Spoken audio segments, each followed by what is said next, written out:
네, 안녕하십니까. 이번 시간에는 이동평균선에 대해서 좀 이야기를 하고자 합니다. 다들 뭐, 코인을 하시는 분이나, 뭐, 주식을 하시는 분이나, 이제 빼놓지 않고 보시는 것이 이 차트를 보시겠습니다. 라는 내용과, 이 차트에서 흔히 우리가 접하고 있는, 그리고 만만하게 보고 있는 이 이동평균선을 다들 많이 보십니다. 그런데, 이 많이 살펴보면 이동평균선을 지지하고 있냐, 저항을 하고 있냐, 이것만 보시는 분들이 상당히 많고, 또 하나는 어떤 두 개의 이동평균선이 음, 우상향으로 돌파를 하느냐, 우하향으로 이제 하락을 하느냐, 하향 돌파를 하느냐, 이런 것들이 대부분 많이 보고 계시는 거죠. 또는 주가의 이동평균선 위치가 정배열로 되고 있냐, 뭐 역배열로 되고 있냐, 이런 것들을 많이 보시는 것 같습니다. 이런 것들 보통 책에서 많이 나옵니다. 그런데 제가 생각했을 때 이동평균선 중에서 가장 중요한 것 중에 하나는 그 특정 이동평균선의 기울기입니다. 그래서 오늘은 그 이동평균선의 기울기에 대해서 좀 이야기를 하고자 하고요. 해당 내용은 사실은 책에서도 많이 나오진 않고 실제로 유튜버 분들도 이 기울기에 대해서는 많이 설명을 안 드리는 것 같습니다. 그래서 자세한 사항들, 그리고 이 기울기가 왜 중요한지 그런 것들은 제가 이동평균선의 심화 내용을 라이브나 아니면 이전의 영상에 제가 올린 바가 있습니다. 그래서 이동평균선이 어떻게 그려지는지 원리부터 올려놨으니까 참조하시면 될 것 같고요. 오늘은 그것을 안다는 전제하에 이동평균선에 대해서 말씀 좀 드리도록 하겠습니다. 보통 이제 이동평균선이 기준이 자기가 설정하기 나름이죠. 5일선, 뭐 21선, 61선, 121선 뭐 이렇게 있습니다. 그 예를 들어서 우리가 흔히 많이 쓰고 있는 21선을 기준으로 오늘 말씀을 드리도록 하겠습니다. 이 기울기는요, 뭐 어떻게 설명을 드리냐면, 예를 들어서 A라는 어떤 이등평균선의 어떤 주가의 이등평균선의 기울기가 이런 모습을 보여주고 있습니다. 그리고 어떤 구간에서 이등평균선의 기울기가 이런 모습을 보여주고 있어요. 어떤 때는 이런 모습, 어떨 때는 이런 모습 있습니다. 보통 이제 우리가 뭐 과학 시간이나 어떤 뭐 시간의 배움 그래프에서 보면은 이 기울기는 뭐냐면 x분의 y죠.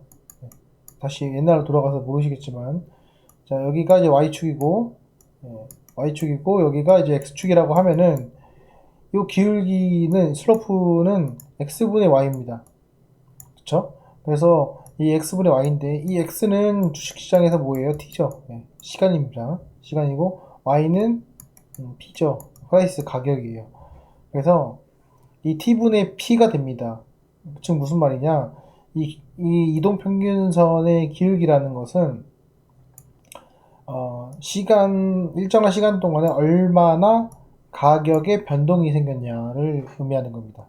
이해되시죠? 그래서 기울기가 우상향 급해지면은 짧은 시간 안에 가격이 많이 변했다는 뜻이고, 평행한 것은 많이 변하지 않았다는 뜻입니다. 근데 우리가 이등평균선을 이해를 하려면 요거는 그냥 일반적인 캔들이나 그 가격에 대한 내용이고, 예를 들어 20일 이동평균선이라고 하면은 어떻게 보시면 되냐면, 20일 전의 가격보다, 주가의 가격보다 오늘의 가격차의 차이가 상당히 많이 벌어진 경우는 이평선이 이게 기울기가 급격합니다. 또는 밑으로 이렇게 내려가죠.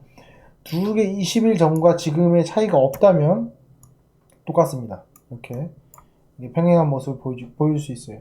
자, 여기서 이제 우리가 의미하는 말은 뭐냐면, 내가 주요 깊게 보고 있는 이 이평선의 기준선인, 예를 들면 21선, 뭐 적게는 5일선 이런 게 있는데, 어쨌건 얘의 기울기가 정말 중요하다는 겁니다. 그래서 예를 들면은 제가 좀 설명을 드리겠습니다.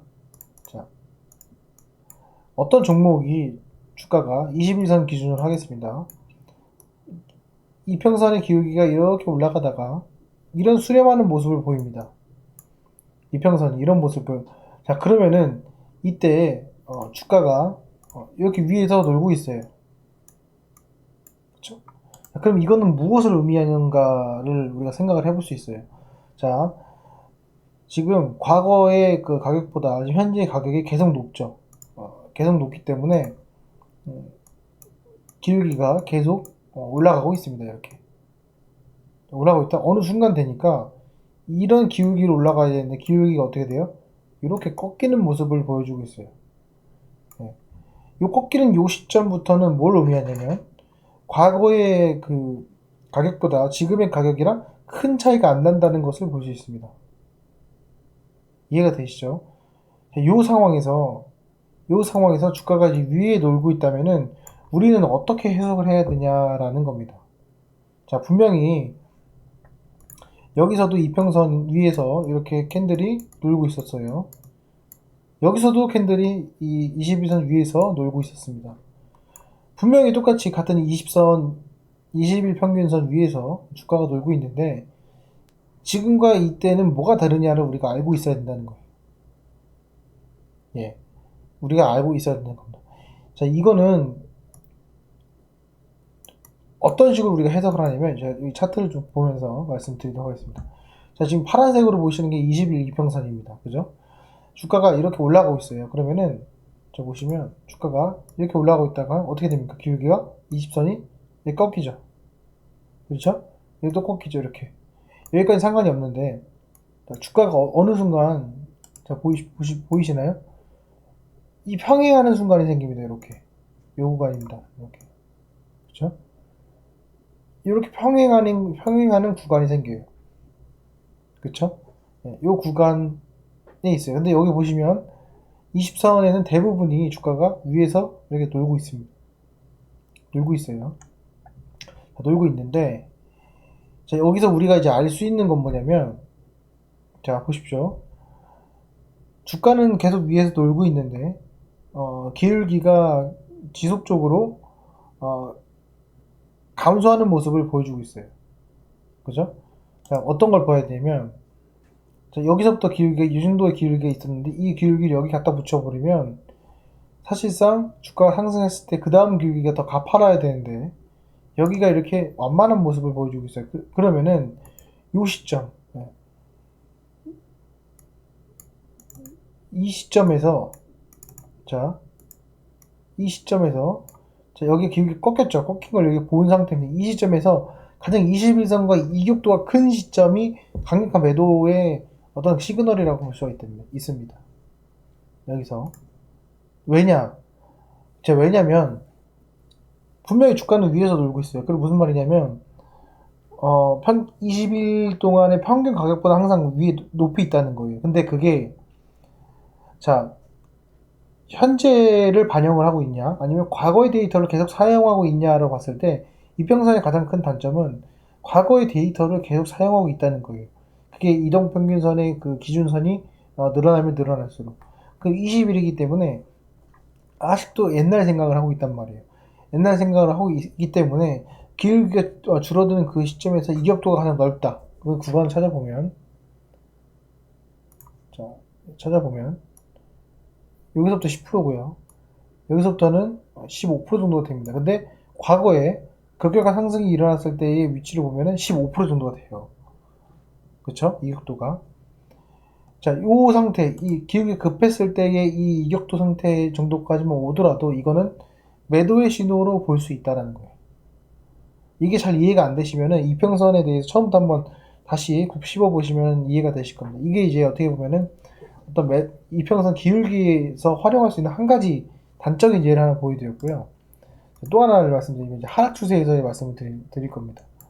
자, 주가가 이제 하락할 때는 당연히 여러분 아시겠지만은 기울기가 아래로 꺾입니다. 그죠? 자, 보시면 이평선의 기울기가 이런 식으로 꺾이는 순간에 생겨요. 예.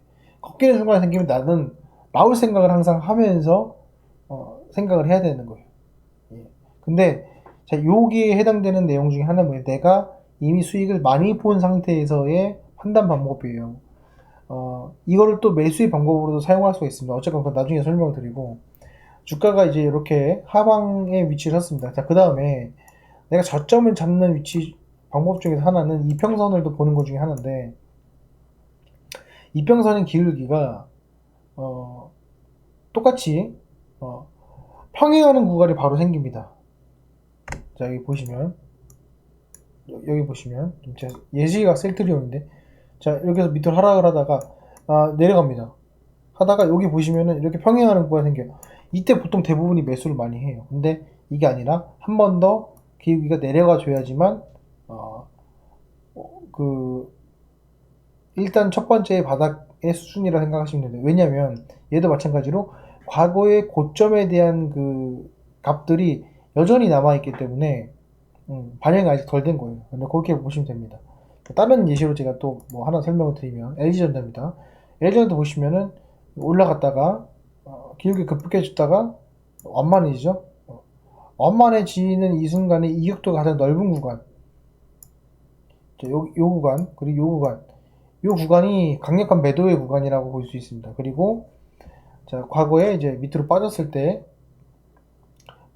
이제 주가가 대세 하락했을 때 주가의 흐름을 보시면, 이게 보시면 아래 내려가죠. 이게 내려가는데 여기서 한번 내려갔다가 밑으로 내려갔다가 평행하는 구간, 이 평행하는 구간에서 매수를 하면은 당할 수가 있다는 거예요. 이거는 지금 조정이 강력한 조정이긴 하지만은 뭐 예를 들어서 뭐 강력한 하락 이런 내용들을 보시게 되면은 여기서 이평선이 하락을 했다가 평행하는 요 구간이 있어요. 요 구간에서 우리가 매수를 하는 경우가 상당히 많아요. 요거는 요 구간에서 매수하는 거는 상당히 위험한 구간입니다. 그래서 이평선이 두 번 내려갔는지를 확인하는 것이 가장 중요한 위치이다라는 걸 제가 말씀을 드리는 겁니다. 그래서 한 번 더 내려갔을 때 이 평행했던 이 구간이 어떻게 보면 좋은 위치가 아닌가 이렇게 말씀을 드리는 거고요. 이전에 이것도 똑같습니다. 여기 보시면은 자, 이 정도의 하락을 좀 보여드릴게요. 여기서 올라갔다가 밑으로 내려가죠. 그리고 여기가 평행하는 구간이 생깁니다.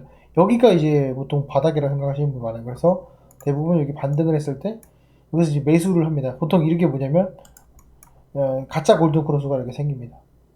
이게 제가 예전에 말씀드렸던 그 대골대골 그 기법 있죠. 그거랑 비슷한 이유 중에 하나인데 그거의 원리를 제가 좀 설명을 더 드리는 겁니다. 그러니까 이렇게 주가가 고점에서 나와서 하향 추세로 들어섰을 때 이평선이 그렇게 수렴하는 이렇게 평행하는 구간이 생겨요. 이거는 과거의 것을 데이터가 남아있기 때문에 그게 이제 오류가 발생하는 것 중에 하나입니다. 그래서 이건 오류가 발생하는 거고 그 다음에 내려가서 평행을 이루는 요 구간, 요 구간대가 어떻게 보면 바닥의 구간이 아닌가 싶습니다. 그래서 여기는 설명드릴 수 있을 것 같고요. 네, 그래서 그런 것들을 여러분들 참조를 하시면 될 것 같고, 그 정도의 하락은 보통 한 38% 정도, 길게는 50% 정도 보시면 될 것 같습니다. 네, 어쨌건 이렇게 참조하셔가지고 여러분들이 오늘은 좀 길게 단편적인 거를 이제 말씀드렸는데 내용이 좀 좋으시다면은 제가 상황을 봐가지고 좀 더 이 기울기에 대해서 좀 더 심화적으로 말씀을 좀 드려보도록 하겠습니다. 네, 오늘 영상은 여기까지 하겠습니다. 감사합니다.